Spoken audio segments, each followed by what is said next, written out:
Ang conflict ay hindi natin maiiwasan. At ito ay nangyayari kahit saan. Sa trabaho, halimbawa, nai-irritate tayo sa ating kasamahan na hindi na nga productive, ay palagi pang may reklamo. O kaya maaaring galit ka sa boss mo kasi parang hindi na-appreciate ang iyong ginagawang maganda. Ang nakikita niya lang palagi ay ang iyong pagkakamali. Maaaring ang conflict ay sa iyong kapitbahay na hindi man lang binabawalan yung kanyang mga aso na napakaingay kahit hating gabi na. O kaya sa bahay naman ay mararanasan din natin ng conflict. Pwedeng sa ating asawa o sa ating mga anak o sa ating in-laws. At alam mo, kahit nga sa church ay nagkakaroon pa din tayo ng conflict sa pagitan ng mga volunteers, the group leaders, elders, pastor at members. At nakakalungkot kasi may mga conflict na hindi pa nare-resolve kahit maraming taon na ang nakalipas. Minsan, sa magkakamag-anak ay nagkakaroon din ng ganitong conflict na kung saan ay iniiwasan mo na lang kausapin yung tao hanggang sa hindi mo namamalayan na sobrang tagal nyo na palang hindi nag-uusap. Maring tinatanong mo, Kuya Mike, parang wala naman ako maalala. Paano ba malalaman kung meron akong hindi na-resolve na conflict?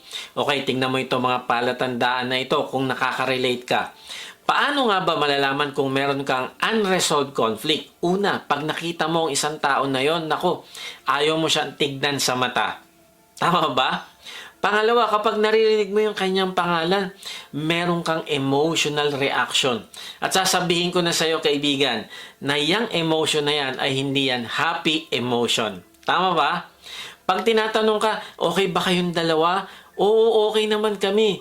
Pero ayaw na ayaw mo na nababanggit yung kanyang pangalan. Pangatlo, paano mo malalaman kung may unresolved conflict ka? Yung tao na yon, ayaw na ayaw mo naiisip. Anong paki ko sa kanya? Bahala siya sa buhay niya.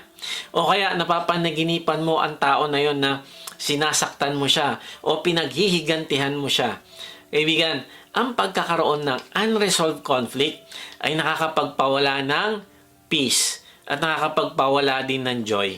Narealize ko na may tatlong paraan kung paano tayo nagre-react kapag may conflict. Escape, attack, make peace. Ano yung escape? Tumatakbo tayo. Lumalabas na lang tayo ng kwarto. Nagsa-silent treatment na lang tayo. Di na lang natin kinakausap ang ka-conflict natin. Iniiwasan na lang natin siya at ito yung malungkot. Kapag matindi talaga ang conflict ay para makatakas, alam mo ginagawa ng iba, nagsusuicide na lang.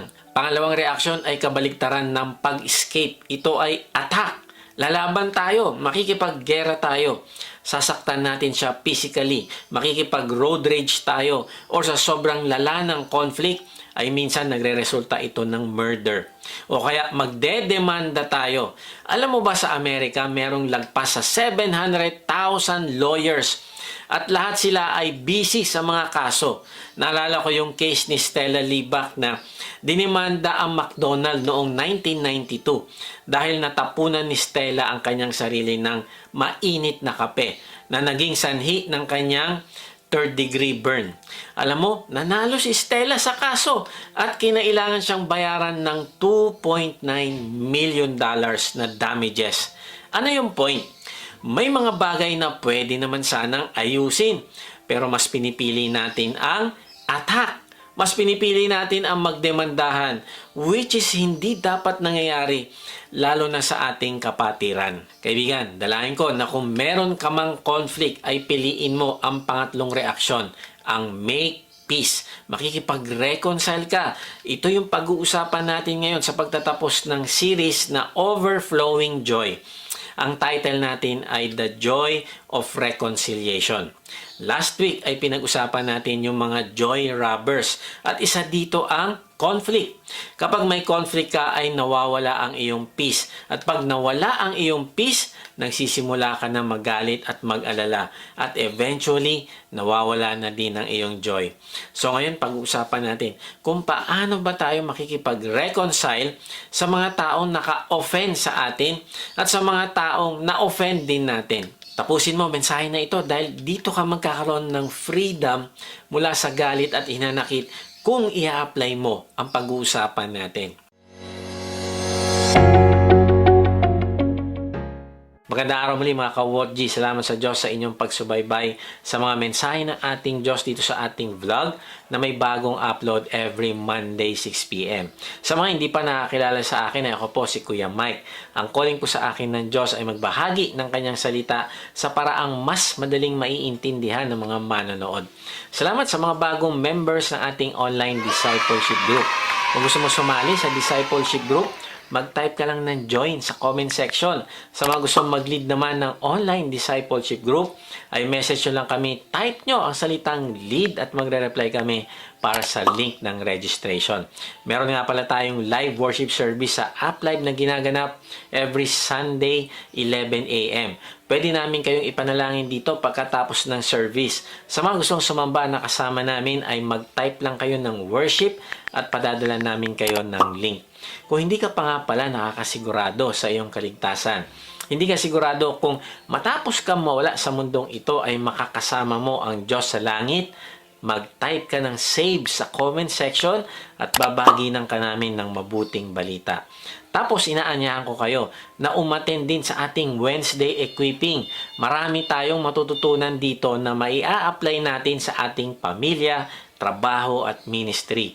Ang link ay makikita nyo sa description. Okay, so paano ba tayo makikipag-reconcile upang mapanumbalik natin yung ating joy? May 3 point tayo. Joy. J-O-Y.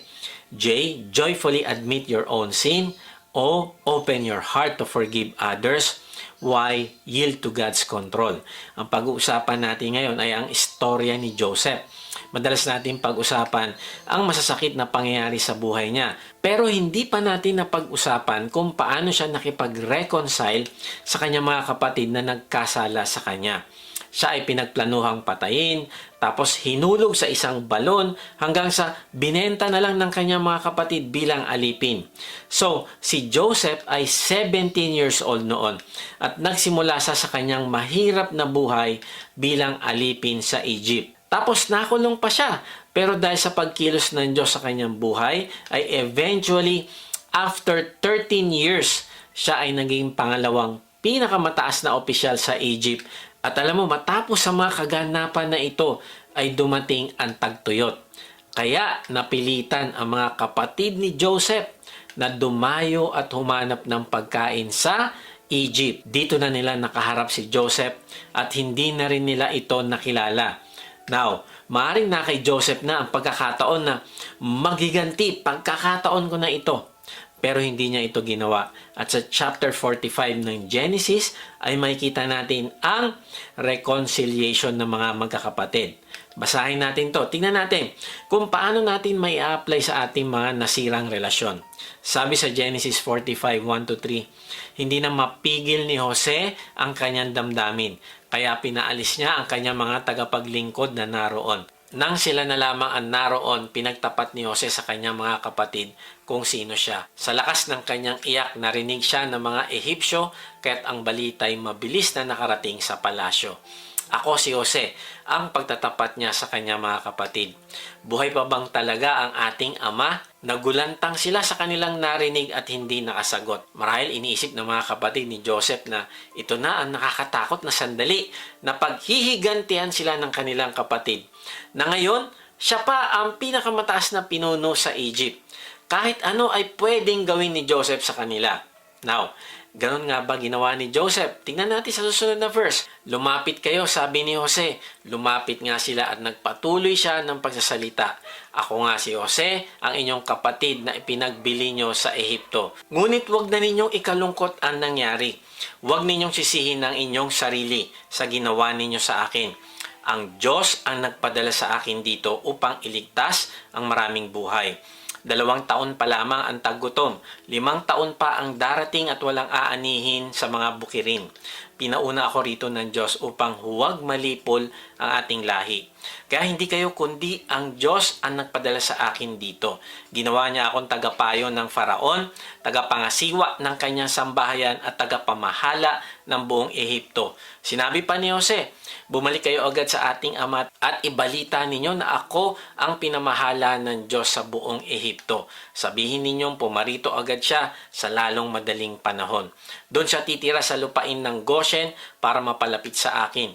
Ang lahat niya, mga anak, mga apo, mga tupa, kambing, baka at lahat ng inyong ari-arian ay kanyang dalhin. Wow! Sa halip na paghihiganti ay nais pa ni Joseph na ingatan sila at hindi masaktan. Sabi niya, patitirahin sila sa lupain ng Goshen.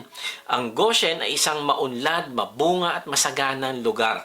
Ito yung pinaka-the best na lupain sa Egypt dahil ito ay katabi ng Nile River. Sa halip na paghihiganti, ang tanggapin nila ay blessing pa. Grabe, parang grace ng Diyos sa atin. Then, sabi pa sa susunod na verse, doon mapapangalagaan ko kayo, 5 taon pa ang taggutom at hindi ko gustong makita ang sinuman sa inyo na naghihirap. Kitang-kita ninyo ngayon, pati ikaw, Benjamin, na ako talaga si Jose. Ibalita ninyo sa ating ama ang taglay kong kapangyarihan dito sa Ehipto at ikwento ninyo ang lahat ng inyong nakita. Hihintayin ko siya sa lalong madaling panahon. Umiyak niyang niyakap si Benjamin at ito na may umiiyak ding yumakap kay Jose. Patuloy siyang umiiyak habang isa-isang hinahagkan ng ibang kapatid. Pagkatapos ng 22 years na kawalan ng tiwala, sama ng loob, pagtatago ng katotohanan at pag-aalinlangan ay ang mga magkakapatid ay nagkaroon ng reconciliation. Nag-iyakan sila, nagyakapan at hinagkan nila ang isa't isa. Na-realize ko ang magkakapatid ngayon ay mas lalong naging close kaysa sa dati. Kaibigan, ito ang totoong reconciliation. At hindi yung pagpapanggap lang na sasabihin natin, okay na kami, wala na kaming problema. Pero sa totoo lang, naroon pa din yung sama ng loob. Pero ang mga magkakapatid ay iba. Totoong nawala ang tension sa pagitan nila. Nawala ang mga unresolved issues.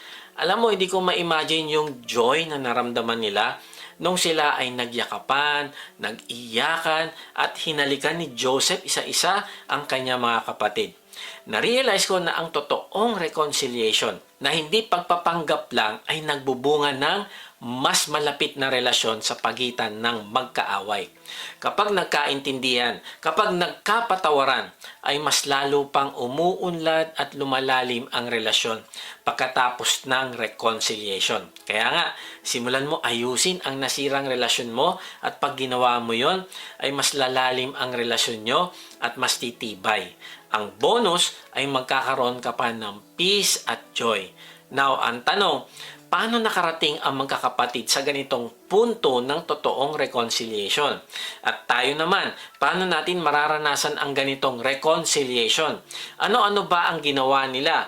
Pag-usapan natin yung 3 point na kapag in-apply natin ay magkakaroon din tayo ng mas malapit na relasyon sa ating mga nakasamaan ng loob. Una, joyfully admit your own sin. Ang unang hakbang para ma-resolve natin ang isang conflict ay hindi pilitin na paaminin ang ating kaaway, kundi aminin natin na tayo ay meron ding part sa problema. Maaaring ang iyong kaaway ay nagkamali naman talaga 99%, pero alalahanin mo din na meron ka ding 1% contribution sa inyong awayan. Halimbawa, kahit tama ang sinasabi mo at may katotohanan ito, pero ang paraan mo naman ng pagkasabi ay pasigaw o may tono ng panglalait, panghuhusga at iba pa na ginawa mo na hindi mo napapansin, o kaya maaring tama ka, siya ang may kasalanan, pero sa halip na idiretso mo sa kanya ang iyong concern, ay ikinuwento mo pa ito sa ibang tao. So, ang nangyari ay naging chismis na. Kaya kaibigan, aminin mo yung 1% na yon upang maayos mo ang isang relasyon. Tandaan mo na lahat tayo ay may blind spot at kailangan din natin itong ayusin bago pa tayo magsalita sa iba. Halimbawa, sa Matthew 7:3-4, bakit mo pinupuna ang munting puwing sa mata ng kapwa mo, pero hindi mo naman pinapansin ang malatrosong puwing sa mata mo? Paano mo masasabi sa kanya, kapatid, tutulungan kitang alisin ang puwing sa mata mo, gayong may malatrosong puwing sa iyong mata? Alam mo, maraming conflict ang tumatagal ng taon. Pero kung i-analyze mo, simple lang ang kailangan gawin. Kilalanin ang pagkakamali at sabihin ang salitang, I'm sorry. Yun lang. Tapos na. Hindi na lalala. Hindi na madadamay ang ibang tao. Hindi na magkakaroon ng kampihan at dibisyon. Ito lang ang solusyon. Ang maging totoo na sabihin na, sorry, nagkamali ako. Please forgive me. Kaibigan, kilalanin natin ang sarili natin pagkakamali. Ang ibig sabihin ay aakuin mo at hindi mo itatanggi ang iyong kasalanan at sisikapin mo na magbago. Lahat naman tayo ay hindi perpekto at hindi pwedeng ang isang party lang talaga ang may problema. Kami mag-asawa nagkakaroon din kami ng conflict at ang tendency ko ay isisi sa aking asawa ang aming conflict. Pero ang nakalimutan ko ay meron din akong part sa problema. Isa na dito ay ang kabiguan ko na intindihin muna siya. Kailangan ko na matutong makinig at unawain kung saan siya nanggagaling. Minsan kasi tumatalo na ako sa conclusion kahit hindi ko pa siya naiintindihan. Ganon din naman ang reconciliation sa pagitan ng mga magkakapatid na sila Joseph. Mahihirapan sila magkaroon ng reconciliation kung walang aamin sa kanila sa kanilang kasalanan. Now, ito yung maganda dahil sa chapter 42, makikita natin doon na umamin sila sa nagawa nilang kasalanan kay Joseph. Basahin natin ang Genesis 42:21. Pagkatapos, ang sabi nila sa isa't isa, nagbabayad na tayo ngayon sa ginawa natin sa ating kapatid.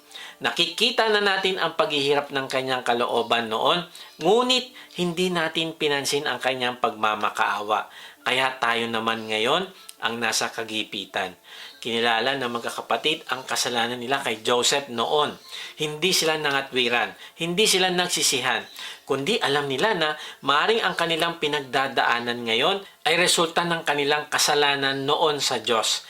Ang hindi nila alam ay habang nag-uusap sila ay naririnig sila ni Joseph at naiintindihan ng kanilang pinag-uusapan. Then sabi pa ni Judah, yung isang kapatid ni Joseph sa Genesis 44:16, wala na po kaming masasabi, sagot ni Judah. Wala po kaming maikakatwiran sa mga pangyayari. Diyos na po ang nagbunyag ng aming pagkakasala. Tapos sabi din niya sa Genesis 44:33, kaya kung papayag kayo, ako na ang alipinin ninyo sa halip na itong aking bunsong kapatid. Wow! Sobrang laki ng pagbabago ni Judah. Siya ay hindi na makasarili, kundi handa siyang isakripisyo ang kanyang sarili para sa kapakanan ng iba. Sa halip na iligtas ang sarili ay aakuin niya ang kaparusahan ng iba. Narealize ko ang mga magkakapatid ay hindi lang nagpakita ng pag-amin sa sariling kasalanan, kundi nagpakita din ng pagbabago ng kanilang karakter. At nakita ni Joseph ang kanilang pagbabago kaya hindi niya napigilan na umiyak at tuluyan na siya nagpakilala sa kanila. Kaibigan, kung gusto mo ng totoong reconciliation, ay magsisimula ito sa iyong pag-amin sa kasalanan. Siguraduhin mo din na ang pagkakilala mo sa iyong kasalanan ay susundan ng pagbabago. Bakit?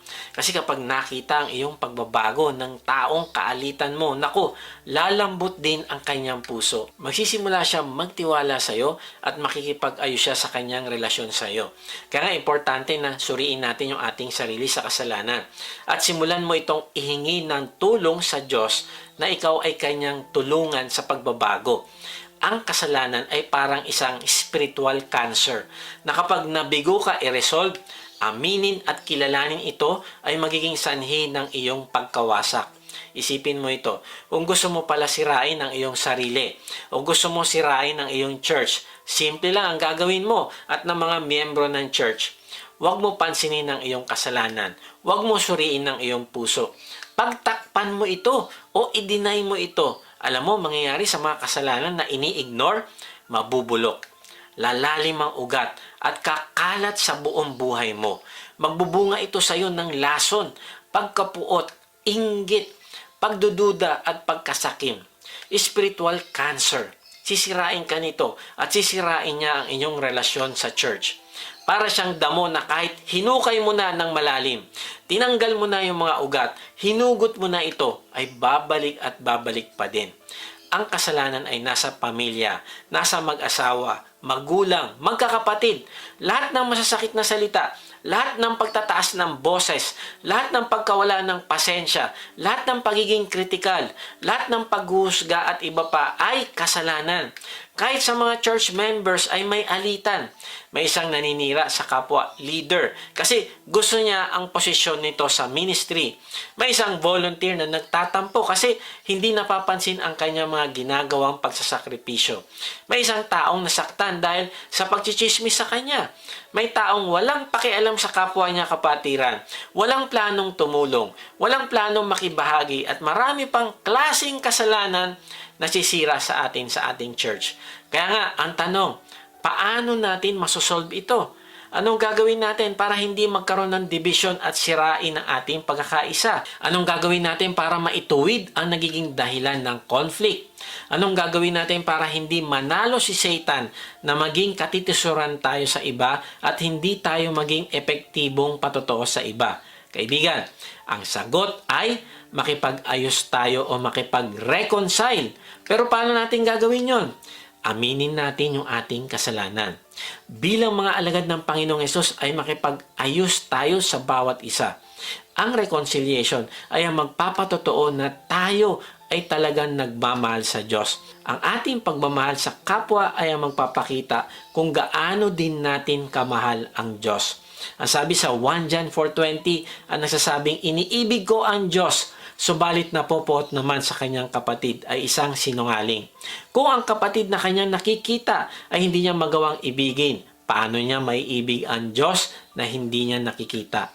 Alam mo, naunawaan ko na kahit ilang beses sabihin ng isang alagad na follower siya ng Panginoon, kung hindi naman makita ang pagmamahal niya sa mga taong imperpekto, ay baliwala lahat ng sinasabi niya. Bagamat hindi tayo magiging perfect, ay ang pagiging authentic ay importante. Ang ibig sabihin ay aaminin mo ang iyong kasalanan at hihingi ka ng kapatawaran. Last Tuesday ay may sinasuggest yung aking asawa patungkol sa pagsemento sa isang portion sa harap ng aming tindahan. Kaya lang ito ay hindi ko sinang-ayunan. Kaya lang, inulit niya ulit ang kanyang suggestion kasi nga daw baka may madapa na customer. At dahil tinatamad na ako magpaliwanag ulit, ay sabi ko na lang, sige, okay lang may madapa. Alam mo, sabi ng asawa ko, o yan ha, tandaan mo itong araw na ito. Naging sarcastic ang sagot mo sa akin. Alam mo, nangatwiran pa ako at nag-deny. Kaya habang kami nasa sasakyan ay pinaalala sa akin ng Diyos na hindi ako nagpakita ng pagmamahal sa aking pagsagot sa aking asawa. Kaya nung nagkaroon ng pagkakataon ay nag-apologize ako sa kanya at na-realize ko maraming bagay ang binabago ng Diyos sa aking character. At nagpasalamat ako dahil hinahayag niya sa aking asawa yung aking mga blind spot. Kaya nga na-realize ko kung gusto natin ng reconciliation ay kailangan nating matuto na magpakumbaba na aminin ang ating kasalanan at matuto tayong tumanggap ng correction mula sa ibang tao. Alam mo, kapag kinikilala natin ang ating kasalanan, kapag tinatanggap natin ang ating pagkakamali, ay tayo ang taong may pag-asa o hope. Bakit? Kasi ang Diyos sobrang gracious sa mga taong mapagpakumbaba. Ang mga taong pinagtatagumpay at pinagbabago ng Diyos ay ang mga taong hindi nag-e-excuse, hindi nag-aalibay at hindi naninisi ng iba sa kanyang kasalanan. Pero kung ikaw ang taong deny sa iyong kasalanan, naku, hindi ka magkakaroon ng accountability at hindi ka lalago. Pero kung inaamin mo iyong problema, ikaw ay may hope dahil tutulungan ka ng Diyos. Kaya nga, mamimili ka lang, kaibigan. Gusto mo ba magkaroon ng hope o gusto mo maging hopeless? Kung gusto mo magkaroon ng hope, ay matuto ka umamin ng iyong kasalanan.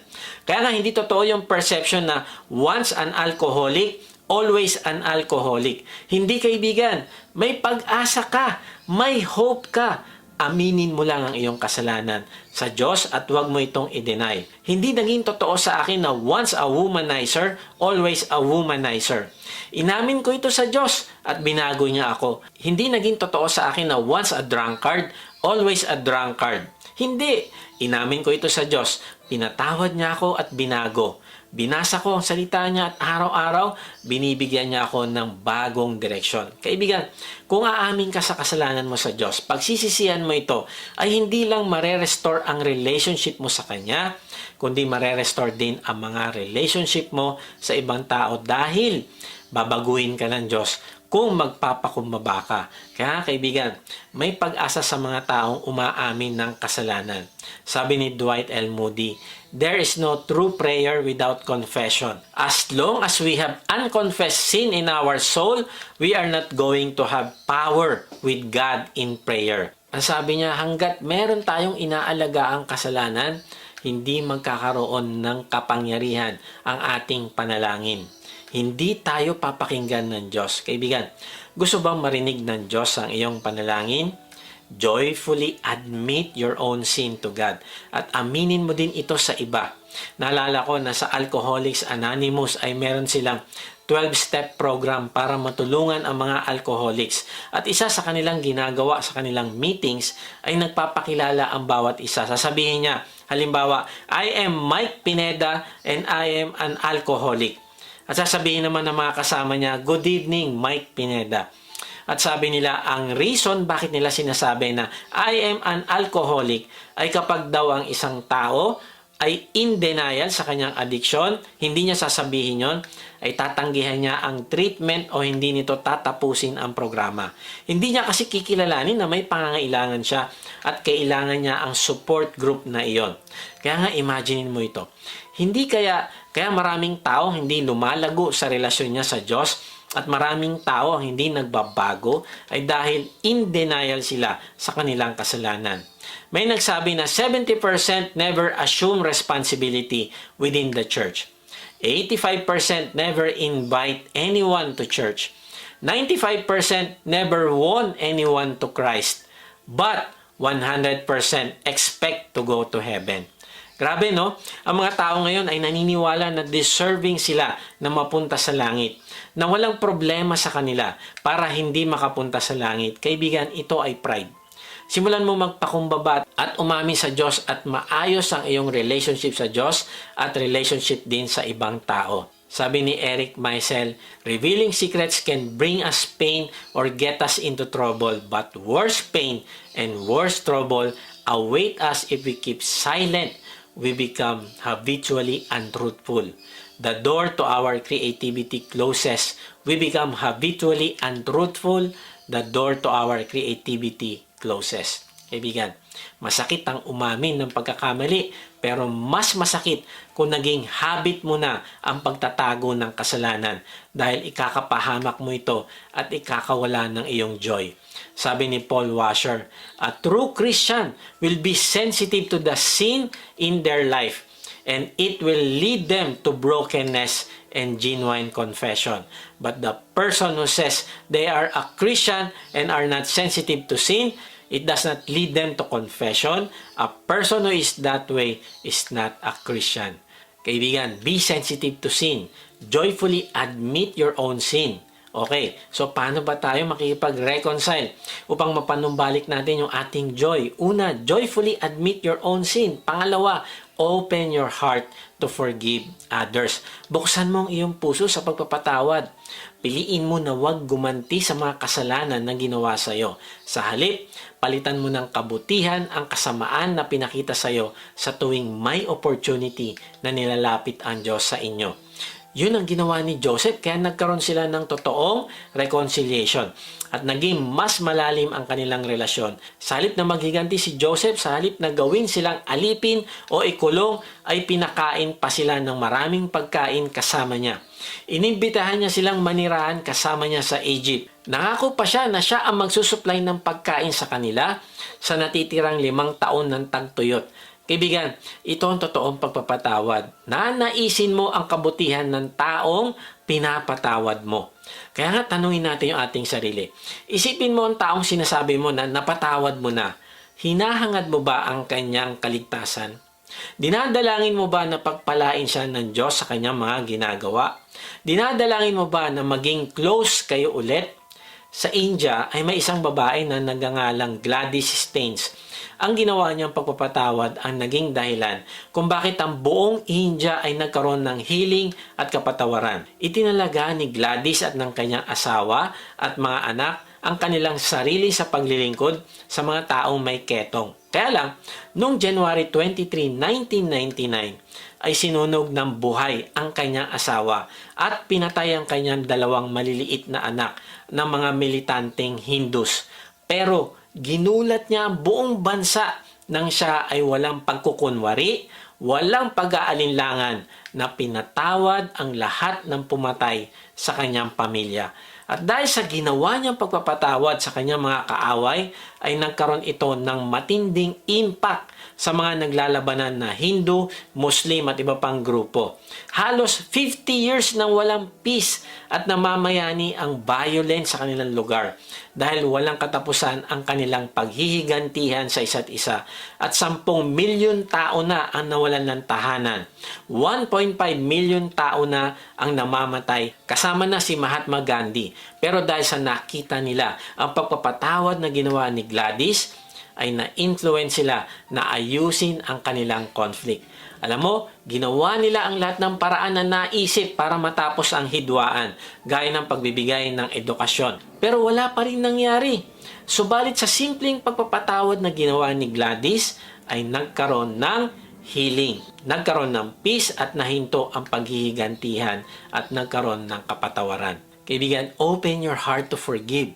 Babaguhin ka nito, babaguhin niya ang kaalitan mo, at babaguhin ang mga taong nakasaksi ng pagpapatawad mo. May nagsabi, to forgive is to set a prisoner free and discover that the prisoner was you. Kaibigan, ang totoong prisonero ay ang mga taong may hidwaan sa isa't isa at hindi marunong magpatawad. Sila ang nakakaranas ng pain at walang peace. Bakit? Sila kasi ang mga nakakulong nang hindi nila alam. Kaya nga sobrang amazing ang nagagawa ng totoong pagpapatawad. Kaibigan, gawin mo ito sa buhay mo at makikita mo kung paano ka magkakaroon ng healing sa iyong mga relasyon. Sabi ni Rick Warren, the love of Jesus Christ covers your sin and it also gives you the power to let other people off the hook. You've been forgiven and you can forgive others. Kaibigan, dahil sa pagmamahal ng Diyos sa iyo, ay pinatawad ka niya.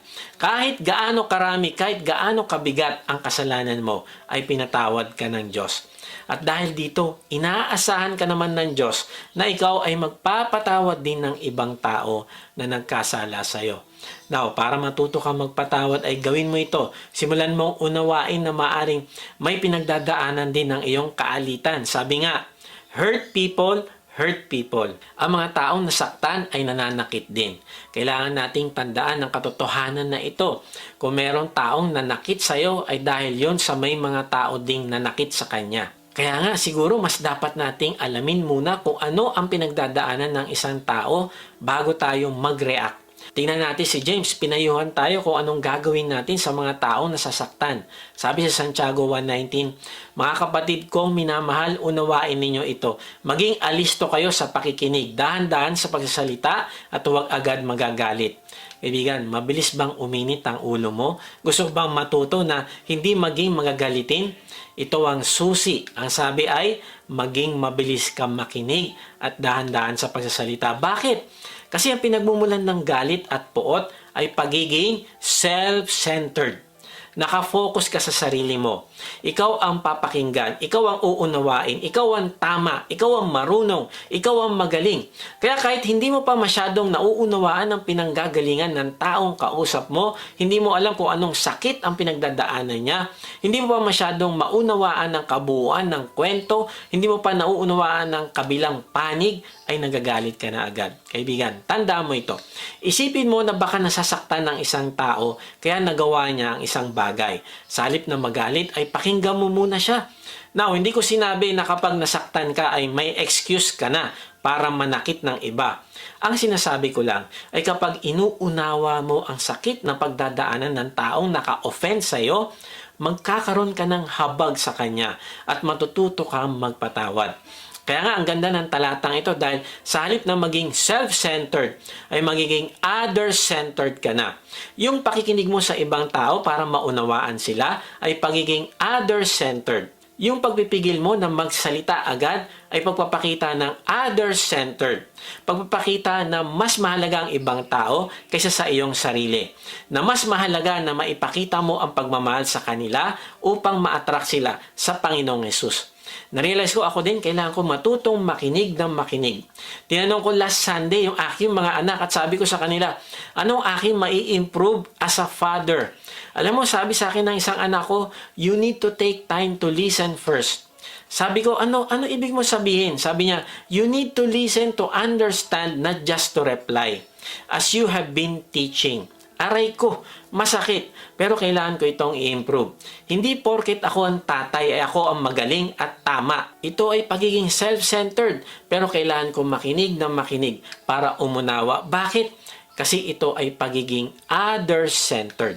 At pag ginagawa natin ito, kaibigan, ay maiiwasan natin ang pagkagalit at pagkapuot ng mabilis. Matututo tayong magpatawad at magkakaroon tayo ng totoong reconciliation. Now, bakit kailangan natin maghinay-hinay sa pagkagalit at pagkapuot? Kasi sabi sa susunod na talata, Santiago 1:20, sapagkat ang galit ay hindi nakakatulong sa tao para maging matuwid sa paningin ng Diyos. Kaibigan, ang nature ng Diyos ay matuwid at banal. Ang ibig sabihin, ang pagiging magagalitin ay hindi siya yon. At hindi yun nakakalugod sa Kanya. Bakit? Kasi ito ay pagiging self-centered at hindi ito ang nature niya. At kung ambassador ka ng Diyos, ikaw ang representative niya dito sa lupa, ay hindi mo siya mare-represent ng tama dahil hindi naman siya self-centered. Kung hindi sa kabaligtaran, siya ay other-centered. Sabi sa Colossians 3:13, magpasensyahan kayo sa isa't isa at magpatawaran kayo kung may hinanakit kayo kanino man dahil pinatawad din kayo ng Panginoon.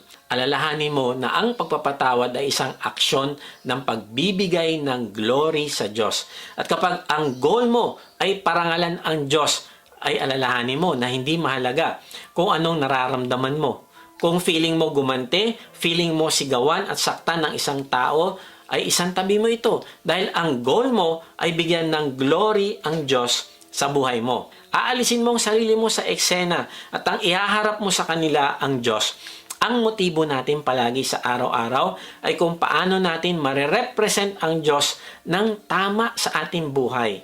Sabi sa John 13:34-35, kaya isang bagong utos ang ibinibigay ko sa inyo. Magmahalan kayo kung paano ko kayo minamahal. Ganon din dapat ang pagmamahal nyo sa isa't isa. Kung nagmamahalan kayo, na malalaman ng lahat ng tao na mga tagasunod ko kayo. Kaibigan, ang goal natin bilang ambassador ng Diyos ay malaman ng lahat na tagasunod o alagad tayo ng Panginoong Hesus. Pero hindi ito mangyayari kung hindi tayo matututong magpatawad. Kaibigan, simulan mo patawarin ang taong nakaalitan mo. Simulan mo i-represent ang Diyos ng tama. Magmahal ka kagaya ng pagmamahal ng Diyos sa iyo. Sabi ni Ruth Bell Graham, a successful marriage is the union of two great forgivers. Grabe, no? Gusto mo maging successful ang marriage mo, kaibigan? Kailangan magpagalingan kayo ng iyong asawa sa pagpapatawad. Dapat daw ang marriage ganito, me not hurting you because you hurt me. Wow, baliktad ito sa hindi kita sasaktan kasi hindi mo ako sinaktan. Kundi ang sabi ay hindi kita sasaktan kasi sinaktan mo ako. Kaya kaibigan, tandaan mo na ang pagpapatawad ay isang character ng isang alagad. Kaya nga, open your heart to forgive others. Si Ronald Reagan, na dating presidente ng US, ay hinangaan ng kanyang anak na si Patty Davis. Nakita kasi ng anak niya ang ginawa niyang pagpapatawad sa taong nag-attempt na patayin siya noong 1982. Kinabukasan, matapos ang attempted assassination, ay sinabi ni Reagan na ang kanyang physical health ay nakasalalay sa kanyang pagpapatawad sa kanyang attacker. Kaya ito ay pinatawad niya. Alam mo, sabi ni Patty Davis patungkol sa kanyang tatay, by showing me that forgiveness is the key to everything, including physical health and healing, he gave me an example of Christ-like thinking. Kaibigan, kapag tinitignan ba ang buhay mo, ay makikita ang Christ-like thinking? Tanong mo ito sa sarili, meron bang tao na nangangailangan ng pagpapatawad mo? Simulan mo kausapin siya open your heart to forgive. Sabi ni C.S. Lewis, to be a Christian means to forgive the inexcusable because God has forgiven the inexcusable in you. Kaibigan, open your heart to forgive others. Okay, so paano ba tayo makikipag-reconcile upang mapanumbalik natin ang ating joy? Una, joyfully admit your sin. Pangalawa, open your heart to forgive others. At pangatlo, yield to God's control. Magpapasakop ka kasi alam mo na ang Diyos ang may control ng lahat ng bagay. Maring tinatanong mo, paano ako magpapatawad lalo na kung napakasakit ng ginawa sa akin? Naku, tanungin natin si Joseph. Paano ba nagpatawad si Joseph sa mga kapatid niya na naging sanhi ng kanyang 13 years na pagkaalipin at pagkakulong? Napakasakit ng ginawa sa kanya ng kanyang mga kapatid. Pero tignan mo kung anong sikreto ni Joseph kaya siya nakapagpatawad. Ang sagot ay nasa Bible. Tuloy natin ang talata Genesis 45:5. Ngunit wag na ninyong ikalungkot ang nangyari. Wag ninyong sisihin ang inyong sarili sa ginawa ninyo sa akin. Ang Diyos ang nagpadala sa akin dito upang iligtas ang maraming buhay. Genesis 45:6-7, verse 6-7. 2 taon pa lamang ang taggutom, 5 taon pa ang darating at walang aanihin ang mga bukirin. Pinauna ako rito ng Diyos upang huwag malipol ang ating lahi. Verse 8. Kaya hindi kayo kundi ang Diyos ang nagpadala sa akin dito. Ginawa niya akong tagapayo ng Faraon, tagapangasiwa ng kanyang sambahayan at tagapamahala ng buong Ehipto. Kaibigan, 3 beses inulit ni Joseph na hindi kayo ang nagpadala sa akin dito sa Ehipto, kundi ang Diyos. Ang ibig sabihin ay kaya nagawa ni Joseph na magpatawad ay dahil alam niya na ang Diyos ang may kontrol ng lahat ng bagay at siya ay nagpasakop dito. Ang ibig sabihin ay nagtiwala siya na ang Diyos ang nag-allow na mangyari ito. Naniniwala siya na dapat niyang pagdaanan ang mga mahihirap na sitwasyon kasi kasama ito sa plano ng Diyos na makilala niya ang Paraon at maging pinuno siya ng Egypt. Nanampalataya siya sa Diyos na siya ay mabuti at may magandang plano sa kanila. Alam ng Diyos na magkakaroon ng tagtuyot at upang mailigtas niya ang angkan nila na pagmumulan naman na magiging Savior ng sanlibutan, ang Panginoong Hesus, ay pinauna niya si Joseph sa Egypt. Kaibigan, ganito magplano ang Diyos. Siya ang may kontrol ng lahat ng bagay. Kaya nga kung nananampalataya ka na ang Diyos ang may kontrol ng lahat ng bagay, ay magpasakop ka at sumunod sa Kanya. Ayusin mo ang conflict mo sa ibang tao. Romans 8:28, alam nating sa lahat ng bagay ay gumagawa ang Diyos para sa ikabubuti ng mga nagmamahal sa Kanya. Silang mga tinawag ayon sa Kanyang layunin. Kaibigan, manampalataya ka na ang lahat ng bagay ay aayusin ng Diyos para sa ikabubuti ng mga nagmamahal sa Kanya. Kung hinayaan ng Diyos na saktan ka ng isang tao, ay meron itong purpose. At kung magpapatawad ka, makikipag-reconcile ka, kung patuloy ka magtitiwala at susunod sa Diyos, ay papahayag din ng Diyos ang dahilan ng kanyang layunin at aayusin niya yan para sa ikabubuti. Now, sabi sa talata, ay sa lahat ng bagay ay gumagawa ang Diyos para sa ikabubuti. Ang ibig sabihin ng lahat ay kasama dyan ang masasakit na salita na sinabi sa'yo ng kaibigan mo. Kasama dyan ang pagtraidor sa'yo. Kasama dyan ang panloloko sa'yo. Kasama dyan ang pagchichismis sa'yo at marami pang iba. Kaya nga manampalataya ka na gumagawa ang Diyos para sa ikabubuti. Now, i-analyze mo ito kaibigan. Bago palikhain ang lahat ng bagay ay nakaplano na natatraidorin ang Panginoong Yesus. Ang krus ay picture ng sukdulang kasamaan ng tao. At ito ang pinakamalaking injustice para sa isang tao. Maring sinasabi mo walang hustisya, gusto ko gumanti, masakit ang ginawa sa akin. Kaibigan, relax. Magtiwala ka sa Diyos. Ang ginawa sa Panginoong Yesus ang pinakamalaking injustice. Pero tinanggap niya ito at nagpatawad sa mga pumatay sa Kanya. Bakit? Kasi God is in control. Alam niya na gumagawa ang Diyos para sa ikabubuti ng tao. Sabi sa Gawa 2:22, nagpatuloy si Pedro sa pagsasalita, "Mga kababayan kong Israelita, makinig kayo sa akin. Si Jesus na taga Nazaret ay sinugo ng Diyos sa inyo at pinatotohanan ito ng Diyos sa pamamagitan ng mga himala at kamanghamanghang ginawa niya sa pamamagitan ni Jesus. Alam nyo mismo ang mga ito dahil ang lahat ng ito'y nangyari rito sa inyo." Verse 23, alam na noon pa ng Diyos na itong si Jesus ay ibibigay sa inyo at ganito na talaga ang kanyang plano. Ipinapatay ninyo siya sa mga makasalanan tao na nagpako sa kanya sa krus. Kaibigan, simulat sa pool ay nagplano na ang Diyos na mamamatay ang Panginoong Hesus sa krus para iligtas tayo sa ating mga kasalanan. Tinraidor si Joseph para iligtas ang kanyang pamilya, pero tinraidor ang Panginoong Hesus para iligtas ang ating kaluluwa. Ito ang purpose at plano ng Diyos. Kaya nga ang Panginoong Hesus ay nagpatawad sa mga pumatay sa Kanya. Kasi alam niya na God is in control at kasama ito sa plano para sa ikabubuti ng lahat. Others-centered. Lucas 23:34, sinabi ni Jesus, "Ama, patawarin mo sila dahil hindi nila nalalaman ang kanilang ginagawa." Ang krus ay ang greatest evil na nagawa ng tao para sa Diyos. Pero ito din ay kasama sa plano ng Diyos na magdadala naman ng greatest good sa ating lahat na mananampalataya sa Panginoong Hesus.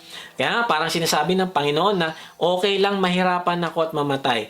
God is in control. Mababayaran ko ang kasalanan ng mga minamahal ko at mabubuhay akong muli. At pag nabuhay akong muli ay makakasama ko sa langit ang mga taong sa akin ay nanampalataya. Kagaya ni Joseph, alam niya na plano ng Diyos na sila ay iligtas. Kaya nagpasakop siya dito at nagtiwala. Paano? Nagpatawad siya at nakipag-reconcile. Kaibigan, sa kaibuturan ng iyong pagkatao ay maniwala ka na God is in control. Magpasakop ka dito. Hindi ka kontrolado ng mga taong nanakit sa iyo. Hindi din nila kontrolado ang sitwasyon mo, kundi ang Diyos ang may kontrol ng nangyayari sa iyo. Gagamitin niya ang mga pangyayari na yan para sa pagbabago ng iyong character. Gagamitin niya ang sitwasyon na yan para matuto kang magmahal sa kaaway. Gagamitin niya yan para mas maging matatag at maging mabuting influence ka sa iba. At gagamitin niya yan para magbigay ng glory sa Kanya ang buhay mo. Kapag naniniwala ka na ang may kontrol ng lahat ng bagay ay ang Diyos, ay mas madali kang makakapagpatawad. May nakakwentuhan ako last week. Alam niya ang pinagdaanan ko na problema. Sabi ko sa kanya, kung hinayaan ng Diyos na mangyari ito, ay okay lang. Kung mawalan man kami ng mga gamit o property, ay okay lang dahil tinuturuan niya akong huwag maging attached sa material na bagay. Kung hinayaan niya mangyari ang isang kasalanan sa akin, ay okay lang magpapatawad ako. Kasi tinuturuan niya akong magpatawad ng walang kondisyon. Alam mo, sabi nung kausap ko, ibang klase ka. Hindi lahat ng mga Kristiyano ganyan. Parang tinutuya niya pa ako. Sabi ko sa kanya, alam mo, kung nakatanggap ka ng grace ng Diyos, nakatanggap ka ng kapatawaran ng Diyos, ay magagawa mo ding magpatawad at magmahal ng walang kondisyon. Sabi ni Billy Graham, God's hand never sleeps. He never makes a mistake. His every move is for our own good and for our ultimate good. Noong 4th century ay merong isang batang lalaki ang lumapit kay si Sowes na kanyang spiritual mentor. Sabi niya, sinaktan ako ng isa nating kapatid sa pananampalataya at galit na galit ako, gusto kong gumanti sa kanya. Pinakalma siya ni si Sowes at pinaalalahanan na huwag niya gawin yun dahil ang paghihiganti ay sa Diyos. Pero itong batang Kristyano, matigas talaga. Ayaw niyang makinig. At nagtaas pa siya ng boses at nagsabi na, hindi ako titigil hanggat hindi ako nakakaganti. Alam mo, nung nakita ni si Sowes na hindi makukuha ang lalaki sa paliwanag, ay inaya niya itong manalangin. Sabi niya, kapatid, manalangin tayo. Tapos nanalangin sila. Sabi ni si Sowes, Ama naming Diyos, sa ngayon ay hindi na namin kailangan ang pagkalinga mo sa amin. Dahil kami na ang gaganti para sa aming sarili. Kaya simula ngayon ay kami na ang mamamahala sa aming buhay at hindi na ikaw. Alam mo, nung narinig nung lalaki ang panalangin na ito, ay agad siya nagrepent. Yumuko siya at umiyak. Sabi niya, mahabag po kayo sa akin, hindi na ako gaganti sa aking kapatid. Kaibigan, nung narealize niya na ang Diyos ang may kontrol ng lahat ng bagay at ito ang may kakayanang mga laga sa kanya, ay mabilis siyang nagpatawad sa kanyang kapatid. Kaya kung gusto mo talaga ng totoong reconciliation at healing, kailangan mo aminin ang iyong sariling kasalanan. Pangalawa, patawarin mo ang nagkasala sa iyo. Pero hindi mo ito magagawa kung hindi ka mananampalataya na ang Diyos ang may kontrol ng lahat ng bagay. Kaibigan, anong sitwasyon ng buhay mo ang sa tingin mo ay hindi sakop ng kontrol ng Diyos? Kaibigan, kung iniisip mo na may area ka ng buhay na hindi sakop ng kontrol ng Diyos, ay hindi ito totoo. Yield to God's control. Ang sitwasyon na yan ang magpapabago at magpapatatag sa iyo. Sabi ni Mark Batterson, the circumstances we ask God to change are often the circumstances God is using to change us. Kaibigan, marahil gusto mo na makipag-reconcile sa Diyos. Praise God dahil pinlano na matagal na ng Diyos ang iyong kapatawaran at kaligtasan. Pinadala niya ang kanyang bugtong na anak upang bayaran ang iyong kasalanan sa krus. At kung mananampalataya ka sa Panginoong Yesus, ay patatawarin ka at bibigyan ng buhay na walang hanggan. Kaibigan, ipahayag mo sa Panginoong Yesus ang iyong pananampalataya sa pamamagitan ng isang panalangin. Kahit nasan ka ngayon, ipanalangin mo ito sa Kanya. Panginoong Yesus, inaamin ko na ako po ay makasalanan. Patawarin niyo po ako. Nananampalataya po ako na ikaw ang nagbayad ng aking kasalanan sa krus. Ngayon nga ay binubuksan ko na ang aking puso. Pumasok ka at manahan sa akin. Tinatanggap kita bilang aking Panginoon na tagapagligtas. Simula ngayon ay tatalikdan ko na ang aking kasalanan. Gamitin niyo po ako para makapagbahagi din ako ng kaligtasan sa iba. Amen. Kung sumabay ka sa panalangin natin bilang pananampalataya at pagtanggap mo sa Panginoong Yesus, ay mag-iwan ka sa comment section ng salitang accept para makilala ka namin at masama sa aming panalangin para sa iyong paglagong spiritual. Kung na-bless ka naman sa message na ito, ay inaanyahan kitang mag-subscribe sa aking YouTube channel. Kung meron nga pala kayong talent sa pag-awit o kaya naman gusto nyong kantahan ng ating Panginoong Yesus, ay sumali kayo sa ating Harana kay Yesus tuwing linggo alas 7 ng gabi. Salamat nga pala sa mga nagsusupport sa ating ministry at kung gusto mo maging partner sa ministry na ito na magamit ka ng Diyos sa pagpapalaganap pa ng kanyang salita at pagtulong sa mga nangangailangan, ay inaanya kita mag-support financially sa ating gawain. Meron tayong link ng donation page sa baba ng description. Pag hindi nyo nakita ang link, ay mag-type lang kayo ng partner sa comment section at papadala namin kayo ng link. Sa ating pagtatapos, ay iwan ko ito sa inyo. Sabi ni Tony Evans, sometimes God lets you be in a situation that only He can fix so that you can see that He is the one who fixes it. Rest, He's got it. Kaibigan, nais ng Diyos na ikaw ay magkaroon ng peace at joy. Pero, hindi ito mangyayari kung hindi ka magkakaroon ng totoong reconciliation sa mga taong nakaalitan mo. Kaya para magawa mo ito ay una, joyfully admit your own sin. Aminin mo ang iyong kasalanan. Kapag ginawa mo ito ay kinikilala mo na kailangan mo ang kapatawaran ng Diyos at pinapakita mo rin ang pangailangan mo sa kapatiran upang maging accountable ka sa kanila. Pangalawa, open your heart to forgive others. Patawarin mo ang mga taong nagkasala sa iyo. Kung pinatawad ka ng Diyos, ay marapat lang na magpatawad ka din sa taong nagkasala sa iyo. At pangatlo, yield to God's control. Kapag nagpasakop ka at nanampalataya na ang Diyos ang may kontrol ng lahat ng bagay, ay magiging maluwag sa dibdib mo ang magpatawad. Bakit? Kasi alam mo na kasama ang pinagdadaanan mo sa plano ng Diyos. At pag ginagawa mo ito, magkakaroon ka ng overflowing joy. God bless!